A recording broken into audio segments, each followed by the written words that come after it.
Cześć drodzy oglądający, widzieliście przed chwilą tę flagę. Została wywieszona tutaj z powodu Dnia Niepodległości Wenezueli, 19 kwietnia. Słyszałem, że w Polsce jest już wiosna, nie mogę się doczekać, kiedy znowu tam będę. Mam nadzieję, że w ciągu miesiąca tam polecimy. Ceny biletów są kosmiczne, nawet w jedną stronę to około $1000, a jeszcze nie wiemy, kiedy możemy lecieć. Dlatego też myślę, że jeszcze z miesiąc będę w Wenezueli i do Was trochę ponadaję. Z bardziej przyziemnych rzeczy i po to, żeby Wam pokazać, jak wygląda życie w świecie hiperinflacji, wybrałem się przed chwilą do spożywczaka, 300 metrów dalej, i kupiłem trochę owoców i wodę. Wygląda to tak. Woda mineralna, butelek 4, arbuz, 2 awokado, banany, kawa.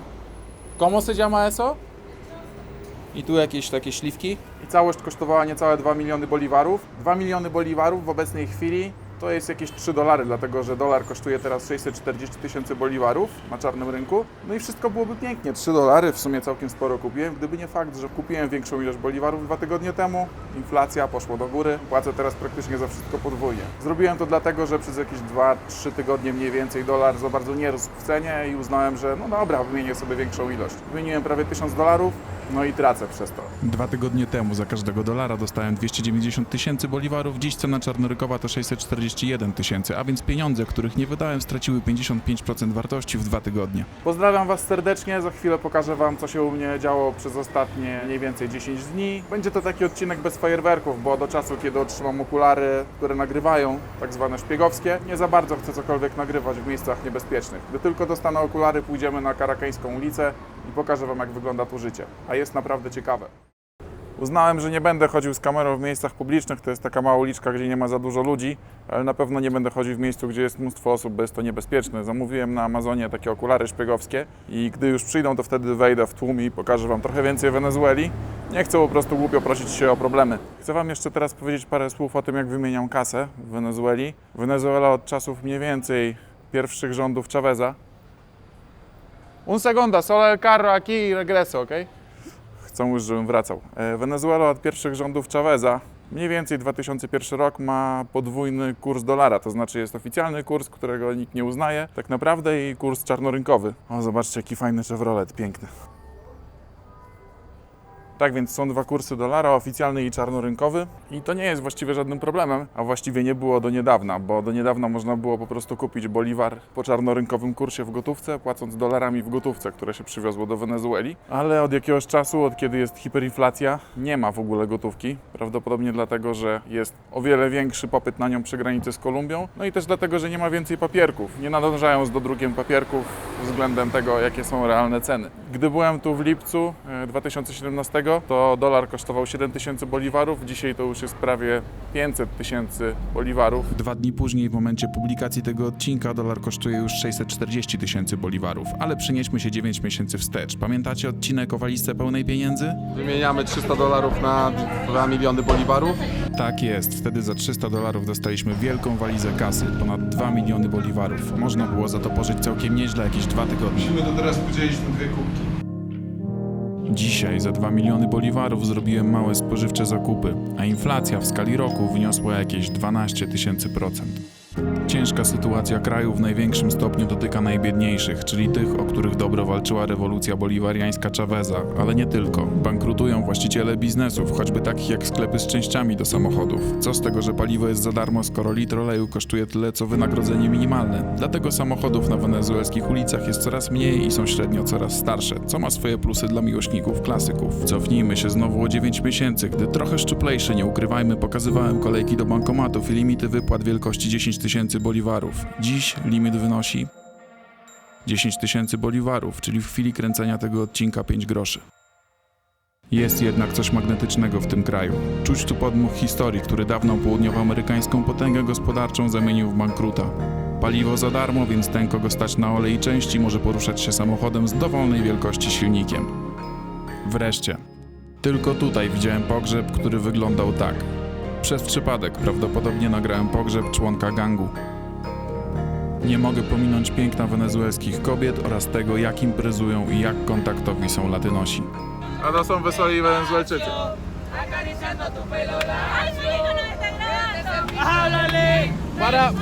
30 sekund później staliśmy na ulicy i robiliśmy sobie foty, ale wróćmy do bardziej przyziemnych spraw związanych z cenami, inflacją i wymianą pieniędzy w Wenezueli. A, tu znowu jakaś kolejka. Podsumowując, w Wenezueli nie działają nasze karty. Nie da się wysłać tutaj pieniędzy poprzez Western Union, bo też próbowałem. O, kolejny fajny klasyk. W takim razie zapytacie, w jaki sposób może się w tej rzeczywistości poruszać turysta. Kiedyś po prostu można było przywieźć dolary i się je wymieniało. Wymieniało się gotówkę na gotówkę w boliwarach. No ale w związku z faktem, że teraz gotówki nie ma... O, zobaczcie, jeszcze jeden klasyk. I z tyłu Chavez.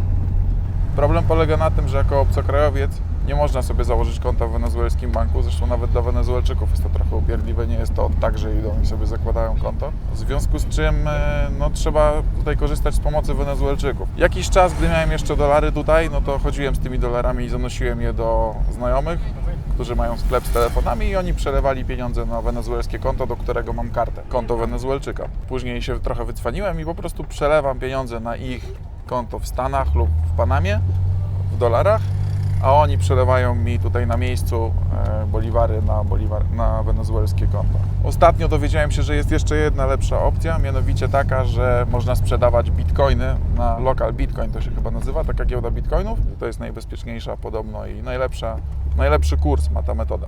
Także w ten sposób można sobie radzić. Jeżeli jednak będziecie się tu wybierać, no to zdecydowanie weźcie dolary w gotówce. Dolar zawsze jakoś pomoże, aczkolwiek nie jest tutaj akceptowalnym środkiem płatniczym zdecydowanie. W restauracjach w Caracas bez problemu zapłacicie dolarami. W sklepach innych nie za bardzo. A propos ceny, a propos tego, że jest tu hiperinflacja, tak, jest tu bardzo tanio. Jest bardzo tanio w Wenezueli. Niektóre rzeczy są bardzo tanie. Byłem na przykład u lekarza dzisiaj, specjalisty, prywatnie, dostałem prześwietlenia, opisał wszystko bardzo dokładnie. Spędziliśmy tam 40 minut u niego w gabinecie, zrobił mi badanie USG i tak dalej. I kosztowało to 700 000 boliwarów, czyli jakieś w tym momencie niecałe 5 zł. Ale gdy na przykład będziecie chcieli pójść do restauracji, dobrej restauracji, to możecie znaleźć taką restaurację, która kosztuje $100. Aha, warto wspomnieć, że mimo tego, że to jest bardzo tanie, no bo kosztuje tam 5 zł, no to nadal jest pewnie połowa w tym momencie. Trudno mi to wszystko obliczać, bo jest ogromna inflacja, połowa wynagrodzenia minimalnego w Wenezueli. Przenieśmy się teraz do miejsca, w którym w miarę bezpiecznie można nagrywać. Tak, takie miejsca istnieją w Caracas. Do podróżowania używamy aplikacji Nexo, gdzie podaje się kod i jest bezpieczna, bo zawsze wiesz, z jakim kierowcą zarejestrowanym w systemie jedziesz. I cena to jest 113 000 boliwarów, czyli 2 zł z kawałkiem. Żebyście nie pomyśleli sobie, że Caracas to tylko niebezpieczne ulice, złodzieje, protesty i szara rzeczywistość, to jesteśmy teraz w dobrej dzielnicy, która nazywa się Las Mercedes. Tutaj jest bezpiecznie, świadczy o tym fakt, że chodzę sobie teraz z GoProsem i z gimbalem w ręku i nagrywam. Jest to takie hipsterskie Caracas bardziej, zresztą zobaczcie, są food trucki, jest to taki kiermasz z jedzeniem.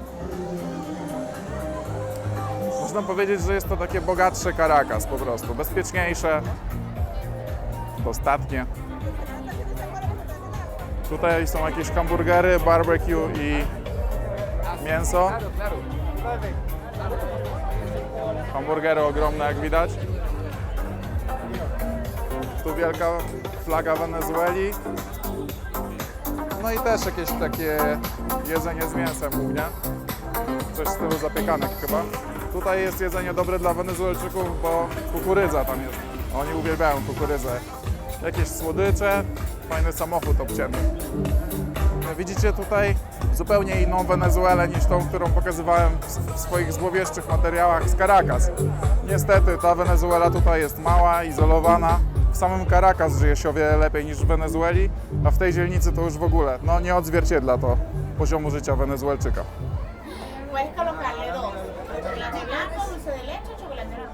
Można sobie wybrać rodzaj czekolady, sosu, tak i patent. Hablando Polako. Można sobie tu wybrać rodzaj czekolady, jaką się chce, posypkę i stworzyć sobie swojego loda, jakkolwiek to nie brzmi. Od podstaw. To jest fontanna z białą czekoladą. Tu można sobie wybrać dodatki. Gracias. ¿Quieres bajar las escaleras y yo te llevo el helado? Ah, sí, gracias. A su orden. Gracias. ¿Qué es eso aquí? Magnum de almendras con chocolate blanco, dulce de leche, galleta María, chocolate blanco en trozos y chocolate negro. i morcilla. Morcilla, czyli kaszanka. Żeby dodać troszeczkę do tej sielanki rzeczywistości, no to tutaj jest kolejka do tych lodów. Zobaczcie. A tam na zewnątrz, za tym ogrodzeniem, przychodziła rodzina bezdomnych. Rodzice z dziećmi wcześniej. Taki socjalizm w teorii trochę, no bo teoretycznie socjalizm powinien być taki, że ludzie są równi. Tymczasem tutaj jest tak, że ogromna większość społeczeństwa jest bardzo biedna, nie ma nic. I tylko część społeczeństwa ma, no normalnie teraz żyje, nawet nie można powiedzieć, że jest bardzo bogata. I ułamek społeczeństwa, malutki ułamek społeczeństwa ma krocie. Gracias. Tu propaganda de la Pepsi. Kisbel i w ogóle ludzie, którzy mówią po hiszpańsku, najczęściej mają problem z wymawianiem niektórych słów. Na przykład zamiast Pepsi mówią Pexi. Sí, amorcito? Na koniec jeszcze trochę o cenach dla tych, których to interesuje. Chciałem sobie kupić dezodorant. Patrzę. Ceny z kosmosu, jakieś miliardy, no to kosztowało pewnie tam kilkaset dolarów. Coś jest nie tak. Okazuje się, że ceny nie są podane. Natomiast idziesz z towarem do skanera i skanujesz. Podaje ci cenę, mniej więcej pół dolca. Dlaczego plakietki i ceny podane w systemie? Tuż inflacja jest tak duża, że gdyby chcieli trzymać ceny aktualne, musieliby ciągle zmieniać te plakietki. A tak, wystarczy zmienić w systemie, klient sobie sprawdzi. Jesteśmy w dosyć fajnej restauracji, która nazywa się Mocambo. Jest fajna dlatego, że jest tu wysoka jakość obsługi i jedzenia, natomiast jest dosyć niedrogo. Zaraz pokażę Wam ceny.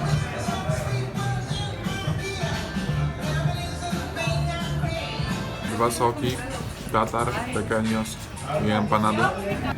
I takie dwa wypasione dania. Jeszcze dwa soki. A do tego oczywiście ciastko. I tego też nie mogło zabraknąć.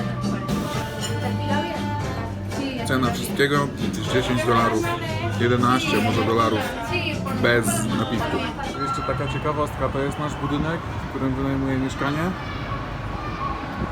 A to jest Edificio de Chávez, o którym wspominałem, czyli budynek z mieszkaniami dla ubogich ludzi.